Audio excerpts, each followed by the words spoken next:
Mais quelle honte! Le Real Madrid n'est pas qualifié. On était là à faire les malins dans le top 8 en pensant qu'on était déjà qualifié. Eh ben non, on est 9ème et le Barça, eux, ils sont 5ème. Vous voyez comment la roue tourne? Et clairement, aujourd'hui, on peut même dire merci à Thibaut Courtois qui, encore une fois, pour la énième fois, nous a sauvés. Sans lui, aujourd'hui, j'imagine pas le nombre de buts qu'on se serait pris. Et ce qui me fout encore plus la honte, les amis, c'est que tellement le Benfica nous a surpassé dans tous les domaines, leur gardien a réussi à marquer face à nous. Et grâce à son but, ils sont qualifiés pour les barrages et Marseille est éliminé. Voilà. On était pourtant bien parti avec Arbeloa, on était sur 3 victoires en 4 matchs. Il fallait qu'il y ait une équipe un peu solide en face pour nous calmer encore une fois. Voilà. Parce qu'aujourd'hui, malgré l'ouverture du score de Kylian Mbappé sur un magnifique centre de Raúl Asensio, le Benfica a très vite égalisé et ils ont rajouté un but. D'ailleurs, regardez l'égalisation, Raúl Asensio qui se fait trimballer tout.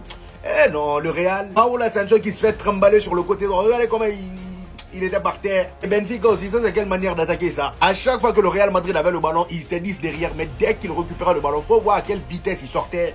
Et pour arrêter ce genre de contre-attaque là, faut être bien solide défensivement. Malheureusement, nous c'est pas notre cas et on l'a vu encore une fois aujourd'hui. Voilà. Ils avaient plus la rage que nous, ils connaissaient mieux les enjeux que nous. Résultat, ils ont eu ceux qui sont venus chercher et nous on part au barrage. On sort du top 8. Même nos joueurs sur le banc n'étaient pas sereins. Regardez, ils sont en train de regarder le classement. Franchement, quand il faut jouer sur le terrain là, vous jouez pas, hein, c'est sur le banc, vous êtes là à stresser.